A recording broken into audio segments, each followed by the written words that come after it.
Study IQ IAS, अब तैयारी हुई affordable. Welcome to study IQ दोस्तों, मेरा नाम पिनाक पाली द्विवेदी है। मैं यूपी PCS 2020 के एग्जाम में डिप्टी कलेक्टर पद पे चयनित हुआ हूँ और आज हम लोग मिलते हैं ये डिस्कस करने के लिए कि क्या जनरली एक एस्पिरेंट के मन में क्वेश्चंस होते हैं। उसको मैंने नाम दिया है फ्रिक्वेंटली आस्क्ड क्वेश्चंस करके। स्लाइड में हम लोग यही देखेंगे कि क्या क्या क्वेश्चंस एक स्टूडेंट के मन में पूरी तैयारी की ड्यूरेशन में उठते हैं। जितना मेरे में उठे थे जब मैं तैयारी के पीरियड में था, जब मैं एक एस्पिरेंट था, जो मेरे मन में उठे थे उन सब का आंसर देने के लिए मैंने एक कंपाइल वीडियो बनाया है आज। वो मैं चाहता हूं कि आप तक पहुंचे। जैसे क्वेश्चन है, is it possible to prepare for both UPSC and UPPSC। हम लोग हमेशा हम लोग के मन में एक कॉमन सा नोशन रहता है कि क्या ये संभव है कि UPSC UPPCS का एग्जाम साथ में लिया जाता है, क्या हमको साथ में तैयारी करनी चाहिए। तो हाँ दोस्तों, अब मेरा आंसर है हाँ, बिल्कुल हाँ, एक बड़ा वाला वाई। क्यों? क्योंकि अभी हाल ही में करीब साल 2 साल पहले UPPCS ने अपने नोटिफिकेशन में अपना नया सिलेबस इंट्रोड्यूस किया है और वो सिलेबस ऑलमोस्ट UPSC के पैटर्न पर है। उसी स्तर का मार्किंग पैटर्न, उसी स्तर का पेपर पैटर्न, उसी स्तर के इनके सिलेबस में सारे वर्ड्स हैं और उसी स्तर के पेपर बनाए जा रहे हैं। तो अब मैं कहूँगा कि जो भी व्यक्ति इस डिलेमा में है कि क्या UPSC और UPPSC के अलग अलग हमें तैयारी करनी चाहिए या सिर्फ किसी एक पे फोकस करना चाहिए, तो मैं कहूँगा this is the golden time. इस समय आपको दोनों की तैयारी पर ही जाना है। कभी ऐसा मत सोचिए कि सिर्फ एक चीज़ की तैयारी करेंगे, आप दोनों की तैयारी करें। कहीं भी संभावनाएं हैं, आप दोनों में से कहीं भी सिलेक्ट हो जाएं, ऊपर के लिए आप प्रयास करते रहें। अगर UPSC में सिलेक्ट हो जाए तो नीचे ना प्रयास करें, ऊपर के लिए प्रयास बने रहें। लेकिन आप इस समय सिलेबस को देखते हुए मैं क्लियरली बताना चाहता हूं कि आप दोनों की तैयारी करें। थोड़ा सा एडिशनल प्रयास करेंगे, आप यूपी के सिलेबस को अच्छे से कवर कर लेंगे, आप दोनों एग्जाम देने योग्य बन जाएंगे। ये मेरा आंसर यस है। कभी कभी लोगों के मन में जो तैयारी में नहीं है, जो एस्पिरेंट नहीं है या फिर जो नए नए एस्पिरेंट हैं, उनके मन में क्वेश्चन उठता है कि क्या डिफरेंट सर्विसेज हैं UPPSC के एग्जाम्स में। तो देखिए, मैं आपको बताना चाहता हूँ कुछ इंपॉर्टेंट सर्विसेज मैंने यहाँ मेंशन किए हैं। बाकी आप नोटिफिकेशन में भी देख सकते हैं, हर साल सभी सर्विसेज के पद नहीं निकलते हैं, ये बात आप जान लीजिए। अलग अलग सर्विसेज के पद अलग अलग साल निकलते हैं। किसी साल डिप्टी SP का पद नहीं रहेगा, किसी साल ARTO का पद नहीं रहेगा, लेकिन अलग अलग साल में वो पद आते रहते हैं। जैसे कि कुछ बड़े सर्विसेज में जो इंपॉर्टेंट सर्विसेज बताना चाहता हूँ, सबसे पहला है डिप्टी कलेक्टर, जो कि आपकी चॉइस में हमेशा सबसे ऊपर रहेगा, जिसको कि SDM भी जाना जाता है, सब डिविजनल मजिस्ट्रेट। ये उत्तर प्रदेश सर्विस की सेवा की सबसे बड़ी पोस्ट मानी जाती है, ठीक है।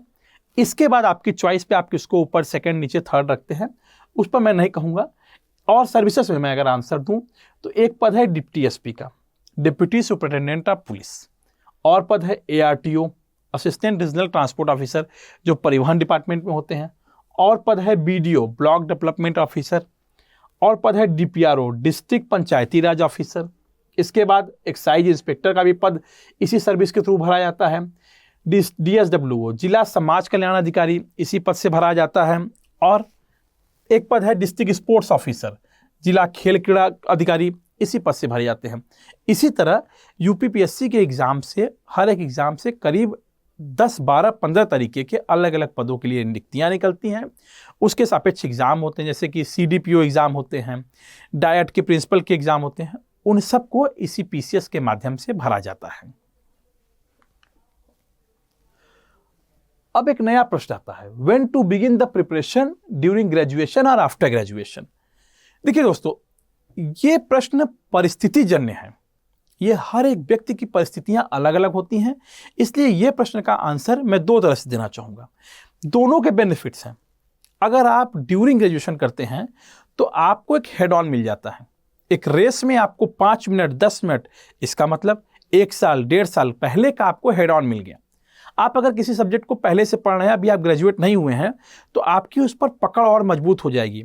आपको इनफ टाइम मिल जाएगा डेप्थ में घुस के उस सब्जेक्ट को पूरी तरह समग्रता से समझने का। इसलिए अगर आप ड्यूरिंग ग्रेजुएशन तैयारी कर सकते हैं तो अति बेहतर है, अति उत्तम है।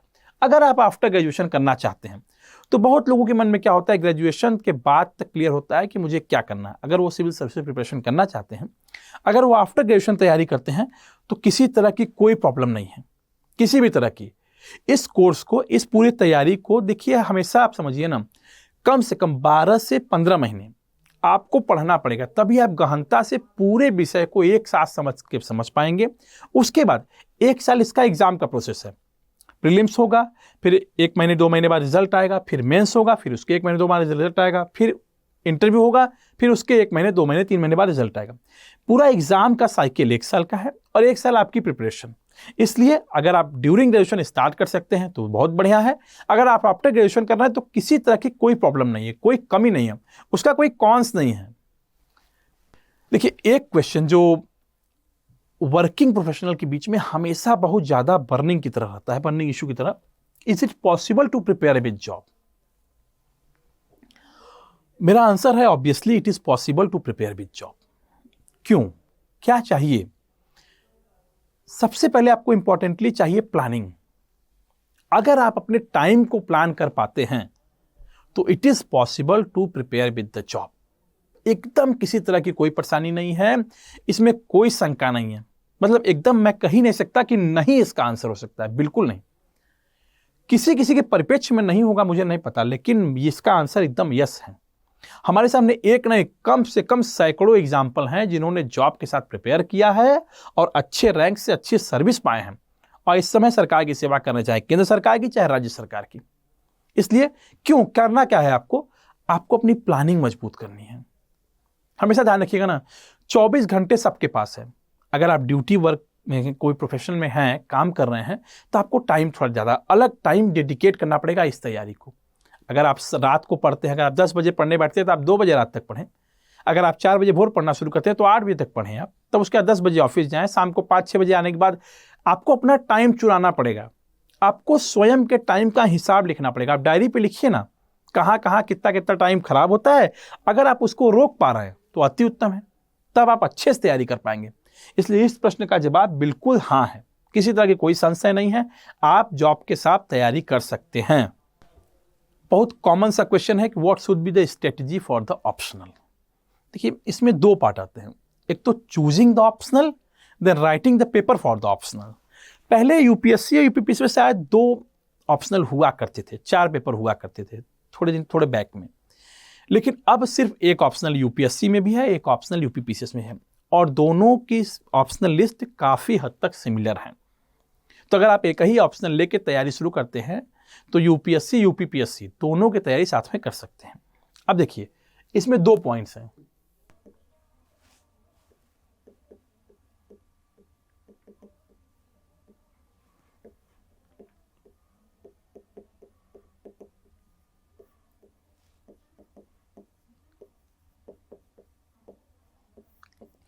इस स्ट्रेटजी को 2 पार्ट में बात करते हैं। सबसे पहला choosing the optional, then writing the exam with that optional. Choosing the optional में बात करते हैं। मेरा जो तरीका था उस पर मैं अपने अनुभव के आधार पर आपको जवाब देता हूं। ऑप्शनल चूज करते वक्त आपको कुछ चीजें ध्यान रखनी होंगी। सबसे पहला कि आप इस ऑप्शनल के साथ कुछ टाइम स्पेंड करें।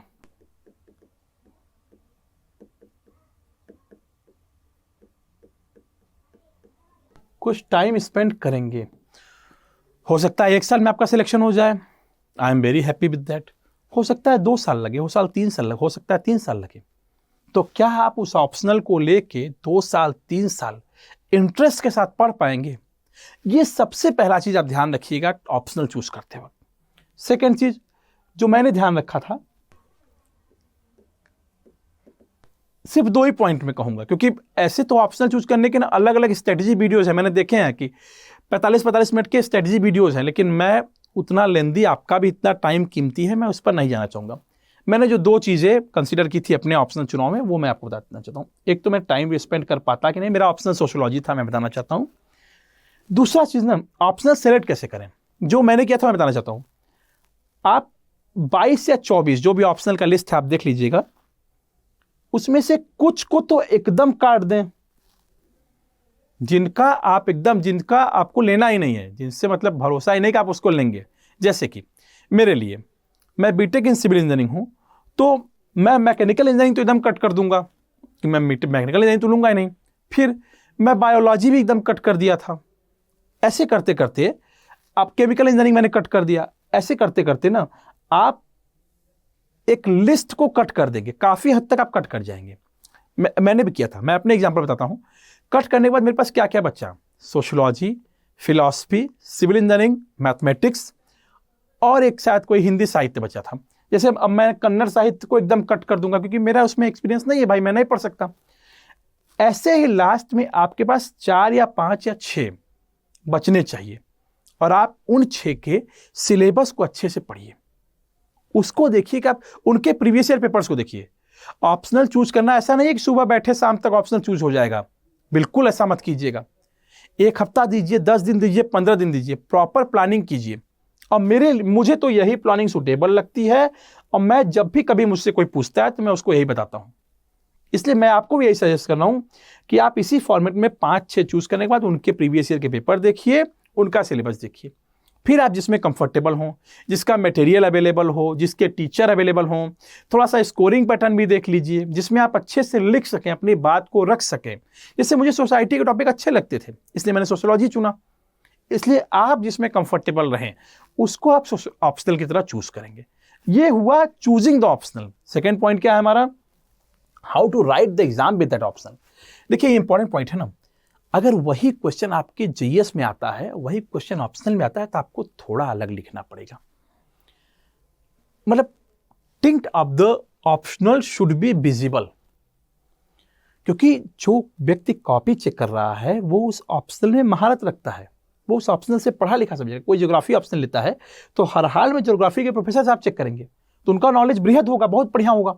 अगर आप किसी मतलब ह्यूमन ऑर्गेनाइजेशन की प्रॉब्लम को ज्योग्राफी में दे दिया है, ह्यूमन सेटलमेंट की प्रॉब्लम को दे दिया, तो आप उसको ज्योग्राफिकल एंगल से भी डालेंगे। आप उनको ये बताएंगे कि उनको एहसास हो कि ये कोई जनरल बच्चा नहीं लिख रहा है, ये पर्टिकुलर ऑप्शनल का बच्चा लिख रहा है। अगर उस फील्ड के कोई थिंकर हैं, कोई साइंटिस्ट हैं, आप उनको कोट कर सकते हैं तो that would be very much perfect, वो बहुत अच्छा रहेगा। ये 2 चीजें आपको थोड़ा ध्यान रखने की। एग्जाम लिखते वक्त आपके ऑप्शनल का समझ लीजिए टिंट उसमें आना चाहिए, ठीक है। एक और क्वेश्चन जो हम लोग हमेशा एनकाउंटर करते हैं, हमेशा से लोग पूछते हैं कि सर मीडियम क्या रखें, इंग्लिश रखें, हिंदी रखें? तो एक जगह मैंने ये आंसर दिया कि देखिए ऐसे तो आयोग ने हमें 3 भाषा में लिखने अलाउ किया है, इंग्लिश में, हिंदी में, उर्दू में।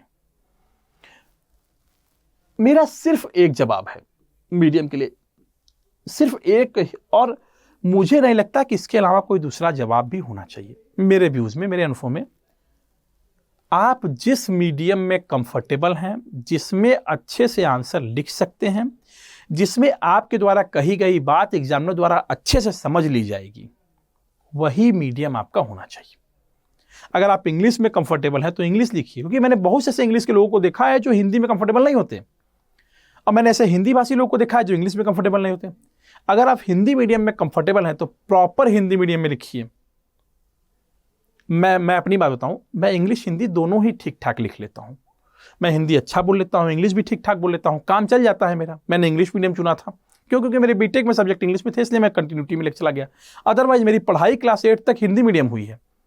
तो इसलिए अगर आप जिसमें कंफर्टेबल हैं, जिसमें आप सोचते हैं कि मैं आंसर लिख के अपनी बात कह पाऊंगा टीचर तक, एग्जामिनर तक, आप उसको अपना मीडियम बनाए बिना किसी डाउट के। और इस मिथ में एकदम न रहें कि इसमें नंबर नहीं मिलता, इसमें कम मिलता है, क्योंकि गलती अपने साइड है।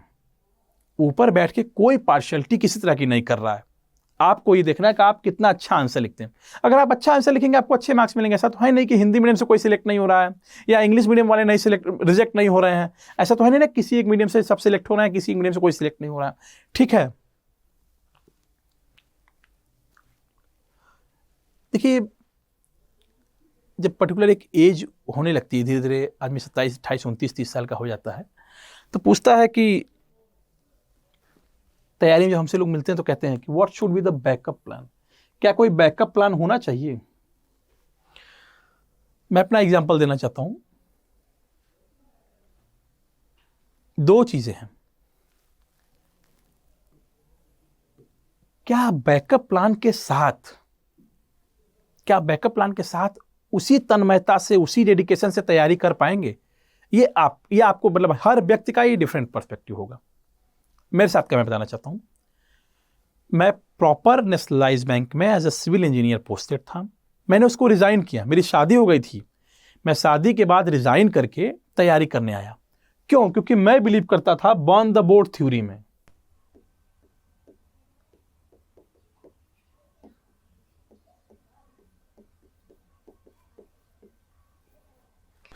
बर्न द बोर्ड थ्योरी क्या कहती है, एक ट्राइब जनजाति थी, तो वो कहीं जाती थी जब अटैक करने, तो पानी के रास्ते जब वहाँ जंगल में चली जाती थी, तो वो लोग क्या करते थे ना कि जब कुछ लोग नीचे उतर के नाव को खींच के जब सब लोग उतर जाएंगे, तो लोग दो काम करते थे। इसे कहते हैं कट द रोप थ्योरी भी कहते हैं।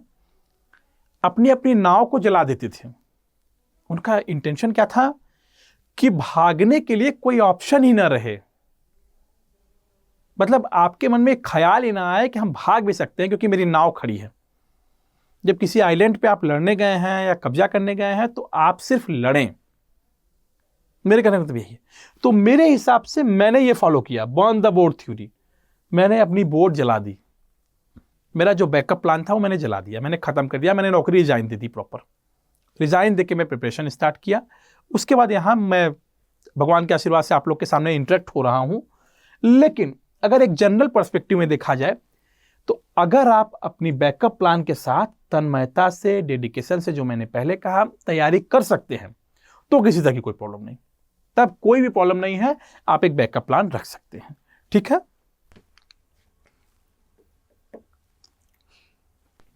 बहुत इंपॉर्टेंट क्वेश्चन हमारे सामने आता है, हाउ टू रीड न्यूज़पेपर। बहुत तरीके से कहे जाते हैं, क्या न्यूज़पेपर को मैगजीन रिप्लेस कर सकता है? ये क्वेश्चन भी इसी का एक कह सकते हैं कोरोलरी है। क्या न्यूज़पेपर को मैगजीन रिप्लेस करता है? देखिए, पहले मैं बताऊंगा यही कि न्यूज़पेपर को मैगजीन रिप्लेस नहीं कर सकता। हालांकि अब वीकली मैगजीन आने लगे, मंथली मैगजीन आने लगे, काफ़ी तरह के मैगजीन्स अवेलेबल हैं। लेकिन न्यूज़पेपर को मैगजीन क्यों नहीं रिप्लेस कर सकता? क्योंकि न्यूज़पेपर में एक फ्लुएंसी होती है, न्यूज़पेपर में रचनात्मकता होती है। न्यूज़पेपर हमको बांधे रखता है, न्यूज़पेपर हमको अच्छा लगता है पढ़ने में। दूसरी बात, न्यूज़पेपर करंट अफेयर की कंपाइलेशन की तरह बोरिंग नहीं लगता। जैसे मैं अगर आपको दूं 80-90 पेज का एक मंथली करंट अफेयर कंपाइलेशन, तो शायद आप पेज गिन गिन के पढ़ेंगे। लेकिन कभी अखबार कोई पेज गिन के नहीं पढ़ता कि 5 पेज पढ़ चुके, 6 पेज पढ़ लेते हैं, 6वां 7वां पढ़ते हैं, फिर उठेंगे, लंच करेंगे, फिर पढ़ेंगे। ऐसा कोई नहीं करता। दूसरा, बड़ी न्यूज़पेपर में ना जीवंतता होती है। मतलब एक शब्द कहूं तो बड़ा हिंदी का शब्द है, जीवंतता होती है। दूसरी इंपॉर्टेंट चीज, न्यूज़पेपर आपको वोकेबुलरी देती है। न्यूज़पेपर से आपको शब्द मिलते हैं। एक दिन जब आपको मेंस लिखना होगा ना, तो आपको शब्दों की जरूरत पड़ेगी, बहुत ढेर सारे शब्दों की जरूरत पड़ेगी मेंस लिखते वक्त। तो न्यूज़पेपर आपको वो शब्द देते हैं। इसलिए न्यूज़पेपर को कभी भी मैगजीन्स रिप्लेस नहीं कर सकती। अब पॉइंट आया कि हाउ टू रीड न्यूज़पेपर। मैं आपको एक तरीका बता देता हूं जो मैंने फॉलो किया था, और अगर मैं ये कहूं कि वो सबसे बेहतर तरीका है, तो ये भी गलत नहीं होगा। देखिए, मैं आपको बताता हूं।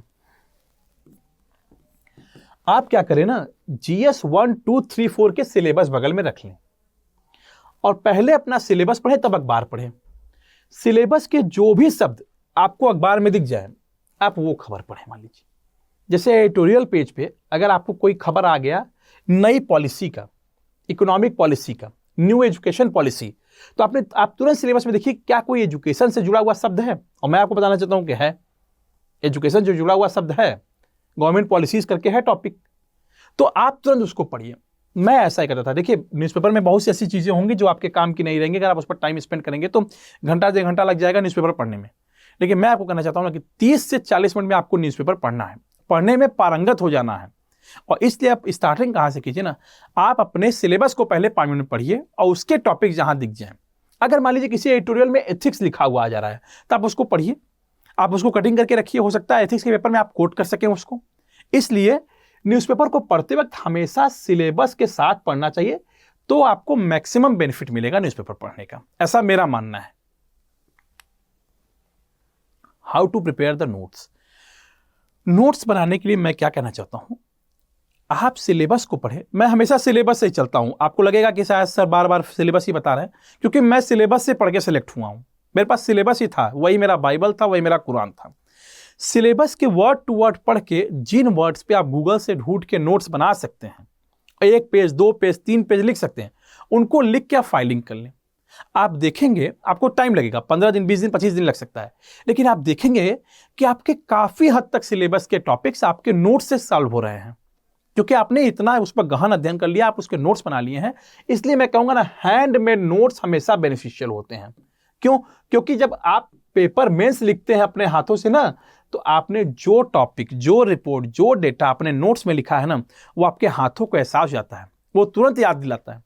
अगर आप बुक से कोई चीज पढ़ के जाएंगे ना, तो हो सकता है यहाँ याद ना आए, लेकिन जो आपने अपने पेन से लिख के नोट्स बनाए हैं, आपको ये तक पता रहेगा, मुझे ये तक पता रहता है ना, इस पेज पे मैंने किस लाइन पे येलो मार्क से हाईलाइटर किया है, मुझे ये तक पता है कि मैं येरो लगा के यहाँ पे क्या लिखा हूं, किसी कमीशन का नाम लिखा हूं, उस कमीशन का ईयर लिखा हूं।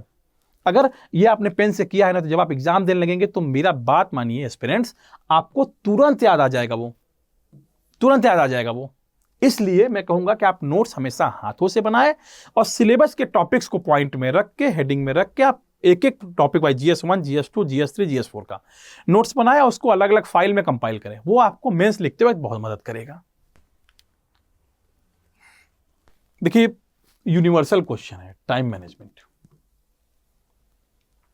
टाइम कैसे मैनेज करें? टाइम 24 घंटा सबके पास है। अब मैं एक सेंटेंस में आपको बताना चाहता हूं टाइम कैसे मैनेज करें। मैं किसी भी व्यक्ति के घर पे आके उसका टाइम नहीं मैनेज कर सकता, मैं ये क्लियरली हार्शली बताना चाहता हूं, लेकिन आपको टाइम मैनेज करना है। अब आपको भी 24 घंटे मिले हैं, मुझे भी 24 घंटे मिले हैं, दूसरे एस्पिरेंट को भी मिले हैं जो दिल्ली में तैयारी कर रहे हैं, लखनऊ में तैयारी कर रहे हैं, इलाहाबाद में तैयारी कर रहे हैं, हो सकता है साउथ कर्नाटका में तैयारी कर रहे हैं, उनको भी उतने टाइम मिला है। आपको अपने टाइम की कटिंग करनी होगी, रिपोर्टिंग करनी होगी। मेरे पास डायरी था, मैं रोज शाम को एक काम लिखता था कि कल दिन भर इतना पढ़ूंगा, फिर मैं शाम को बैठ के देखता था क्या मैं ये पॉइंट पढ़ पाया, इतने पेज से इतने पेज तक मैंने स्पेक्ट्रम लिखा है तो क्या मैं पढ़ पाया, और नहीं पढ़ पाया तो किस वजह से। क्या मैं उस समय फोन पे बात कर रहा था, क्या मैं उस समय किसी से बिजी था, कुछ और काम कर रहा था जो मेरी पढ़ाई से भी ज्यादा इंपॉर्टेंट था।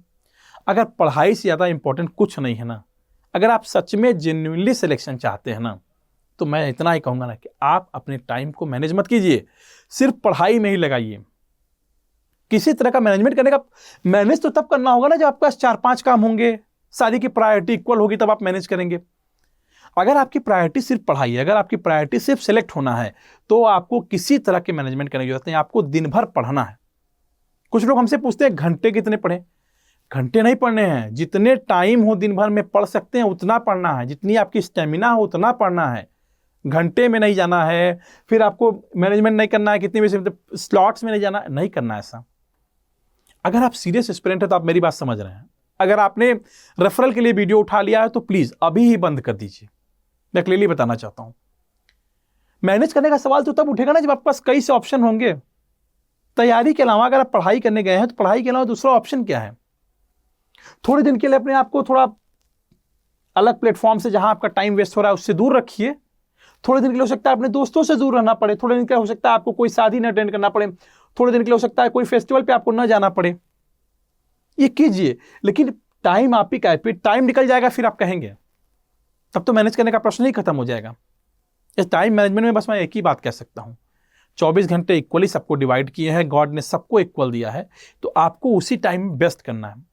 जितना मैक्सिमम टाइम आप अपनी पढ़ाई को दे सकते हैं वो बेनिफिशियल रहेगा, उतनी जल्दी आपका सिलेक्शन होगा। वो एकदम इक्वली प्रोपोर्शन है, आपका सिलेक्शन टाइम और आपका गिवन टाइम एकदम इक्वली प्रोपोर्शनल है। ठीक है।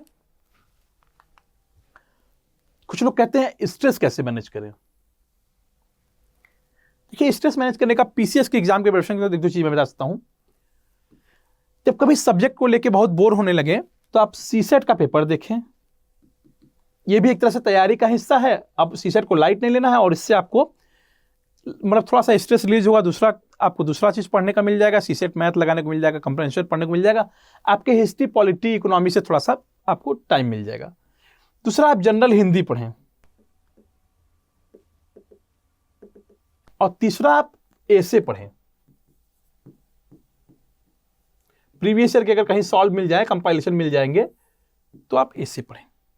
ये 3 चीजें मैंने की थी, सीसेट लगाना, जनरल हिंदी, एसए पीवाईक्यूज। अगर आप ये 3 कर लेते हैं तो थोड़ा सा स्ट्रेस आपको रिलीज हो जाएगा। एक दूसरे तरीके भी हैं, कुछ मोटिवेशनल आप मूवीज देख सकते हैं, जैसे कि अगर मान लीजिए कभी आप बहुत पढ़ते पढ़ते थक गए हैं तो आप मूवी देख सकते हैं। मैंने भी मूवी देखे हैं, तो उनसे एकदम मनाही नहीं है, स्ट्रेस मैनेज करने का वो भी तरीका है, लेकिन उसको रूटीन में न लाएं। उसको ये ना समझें कि हर फ्राइडे में मूवी देखूंगा, हर सैटरडे में मूवी देखूंगा। इस रूटीन से थोड़ा बचें। जब कभी आपको स्ट्रेस हो तो आप इन 3 चीज़ों को थोड़ा सा लाएं। फेलर से डरिएगा मत, एक्चुअली ना फेलर पार्ट है। इसको तैयारी करेंगे तो आपका समझ लीजिए कि अदर टाइम में भी आपको कोई ना कोई तैयारी हो रही है जो आपको एग्जाम एक दिन देना ही पड़ेगा। Can be start preparation after 30s? Obviously we can start preparation after 30s। क्यों नहीं शुरू कर सकते? अच्छे से कर सकते हैं, लगन होनी चाहिए। लगन। अभी एक मूवी आई थी ना, कौन प्रवीण तांबे, अभी मुझे लग रहा है कि मैंने एक मूवी देखी है हाल में, कौन प्रवीण तांबे।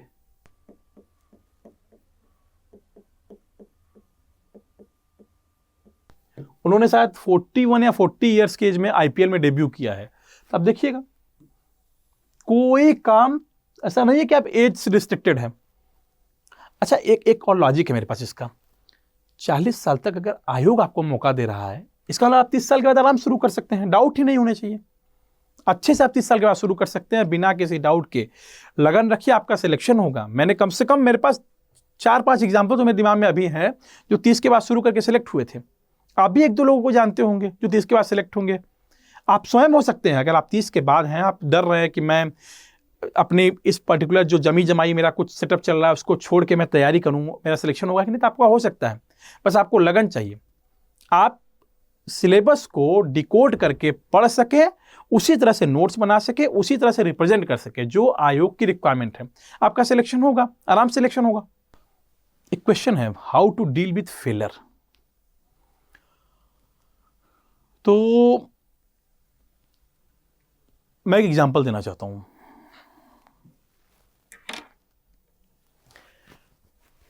एक प्लेयर था, तो वो अच्छा, जब घरेलू क्रिकेट अच्छे से खेल लिया तो उसको टेस्ट क्रिकेट में एंट्री मिली, सिलेक्शन हुआ उसका।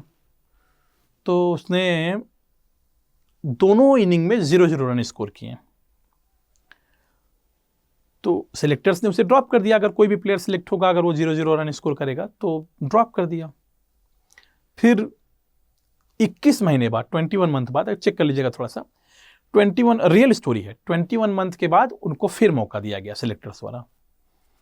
इस बार उन्होंने जानते कितना स्कोर किया? 0 और 1, दोनों इनिंग में 0-1। सिलेक्टर्स ने फिर ड्रॉप कर दिया।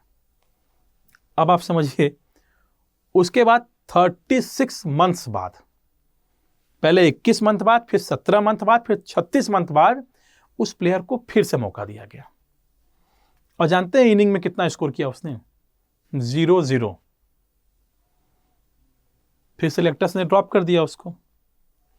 आप समझ रहे हैं कि पिछले 4-5 सालों में वो व्यक्ति जो कि अच्छा रन स्कोर करके आया था, सिर्फ 1 रन स्कोर कर पाया। फिर सिलेक्टर्स ने उसे ड्रॉप कर दिया। फिर थोड़े दिन बाद उसको मौका मिला, फिर वो अच्छा खेला। टेस्ट क्रिकेट में उसके 5,000 रन हैं, मेरे ख्याल से करीब 15-16 सेंचुरी हैं, 1-2 डबल सेंचुरी हैं। मैं बात कर रहा हूं मारवन अट्टापट्टू की। हो सकता है मेरा फैक्ट्स में थोड़ा सा कमजोरी हो, लेकिन आप स्टोरी चेक कर लीजिएगा इंटरनेट पे। ये मारवन अट्टापट्टू की स्टोरी है। ये क्या कहता है? How to deal with failure. बहुत कठिन शब्द है, लेकिन आपको डील करना पड़ेगा। कोई ये नहीं कह सकता कि मेरा एक बार में सिलेक्शन होगा। इतनी अनिश्चितता है इस आयोग द्वारा कंडक्ट किए जा रहे एग्जाम में। लेकिन अगर आप जूझते रहेंगे ना तो एक दिन आपका सिलेक्शन होगा। मेरा यही कहना है। बस इस लगन से आइए ना कि जब तक तोड़ेंगे नहीं तब तक छोड़ेंगे नहीं। इस लगन से बेहतर क्या हो सकता है? फेलर कुछ नहीं है। मैं बता रहा हूं ना, फेलर कुछ नहीं है। मैं बस एक चीज कहना चाहता हूं ना,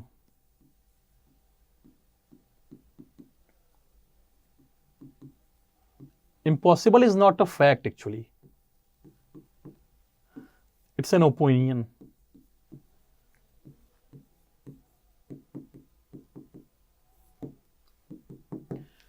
इसी इम्पॉसिबल को आप हटा दीजिए, फेलर लिख दीजिए, तो गलत नहीं होगा।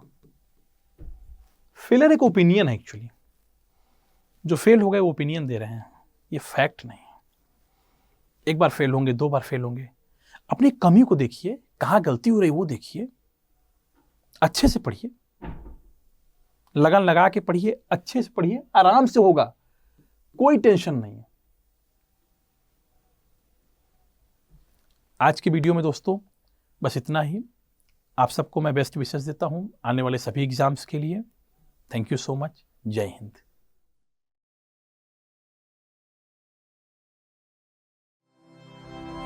स्टडी IQ IAS, अब तैयारी हुई अफोर्डेबल।